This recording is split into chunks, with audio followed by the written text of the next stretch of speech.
요즘 어딜 가나 AI 이야기죠. 이게 마치 새로운 골드러시 같다는 말 많이들 하는데요. 이 거대한 변화의 중심에 새로운 석유라고 불리는 게 있습니다.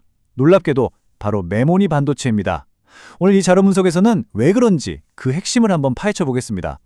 AI가 대세인 건 알겠는데, 아니, 왜 갑자기 모두가 이 작은 메모리 칩 얘기를 하는 걸까요? 그냥 수요가 좀 늘어서? 아니요, 이건 그렇게 간단한 이야기가 아닙니다. 시장의 판도 자체가 바뀌고 있거든요.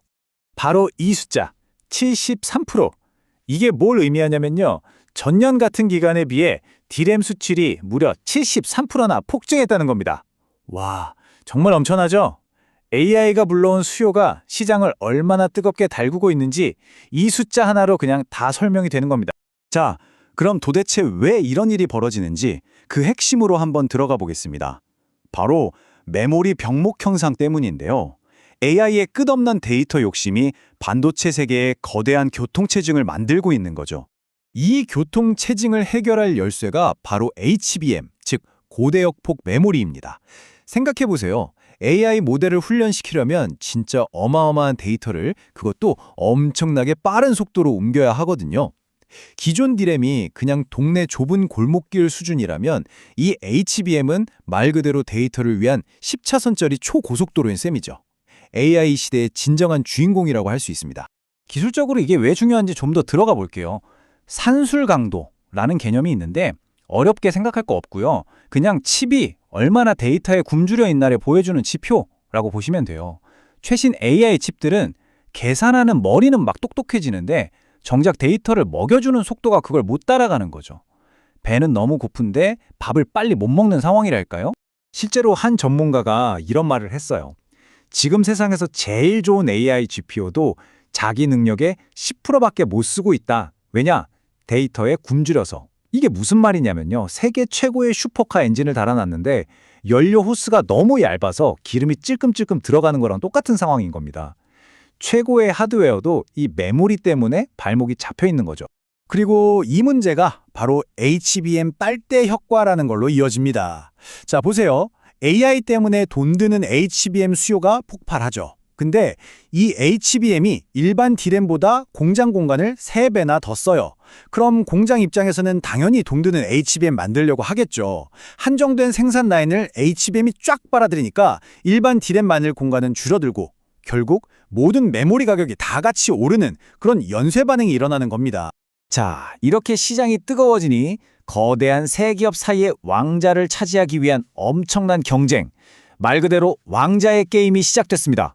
과연 누가 이 시장의 승자가 될까요?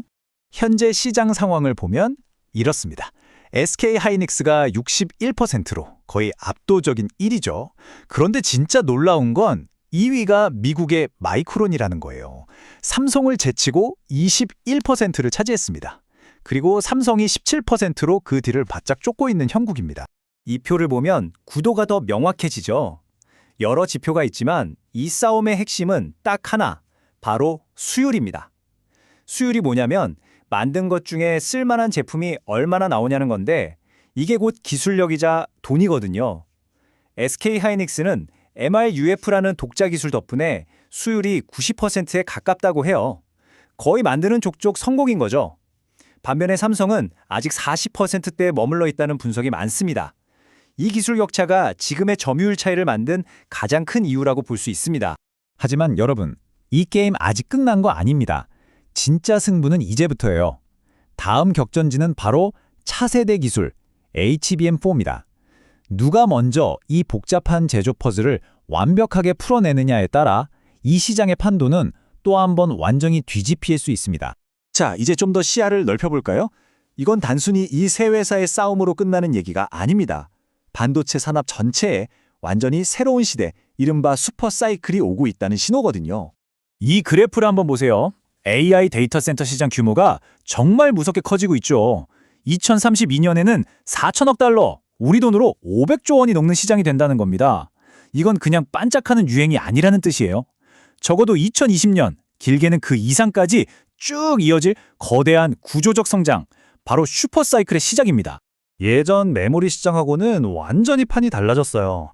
과거에는 어땠나요? 경기가 좋으면 막 만들었다가 안 좋으면 재고 쌓여서 가격 폭락하고 이런 사이클의 반복이었죠. 그런데 지금은 다릅니다. 구글, 아마존 같은 빅테크들이 이만큼 만들어주세요 하고 주문을 먼저 넣고 거기에 맞춰 생산하는 훨씬 안정적인 수주형 산업으로 바뀌고 있는 겁니다. 하지만 진짜 대박 기회는 이 거대 기업들 너머에 숨어 있을지도 모릅니다. 우리가 찾아야 할 건 바로 골든칩이에요. 특정 기술의 병목 현상을 딱 풀어주는 그런 작지만 강한 회사들이죠. 예를 들면 차세대 HBM에 꼭 필요한 유리기판 기술을 가진 JNTC나 퓨롭틱스 같은 곳들, 또 핵심 소재를 독점 공급하는 솔브레인 같은 기업들, 이런 회사들이야말로 AI 슈퍼사이클의 숨은 주인공, 진짜 황금알을 낳는 거위가 될 수 있다는 거죠. 자, 그럼 앞으로 우리는 뭘 바라야 할까요? 이 거대한 흐름을 놓치지 않으려면 어떤 신호들을 주시해야 할지 제가 딱 정리해드리겠습니다. 딱 4가지만 기억하시면 됩니다. 첫째, 빅테크들의 설비 투자, 즉 캐펙스 계획. 이 돈줄이 마르지 않는 한 AI 열기는 계속되는 거죠. 둘째, HBM4 양산 소식. 누가 먼저 성공하느냐가 정말 중요합니다. 셋째, 디램 현물 가격. 이건 시장의 체온계 같은 거예요. 마지막으로 이 모든 걸 이끄는 GPU 시장의 성장세가 꺾이지 않는지 봐야 합니다. 생각해보면 지난 반도체 슈퍼사이클이 지금의 기술 거인들을 만들었잖아요. 그렇다면 지금 우리 눈앞에서 벌어지고 있는 이 AI발 메모리 슈퍼사이클은 과연 10년 뒤, 20년 뒤에 어떤 새로운 거인들을 역사의 무대 위로 올려놓게 될까요? 정말 궁금해지지 않으신가요?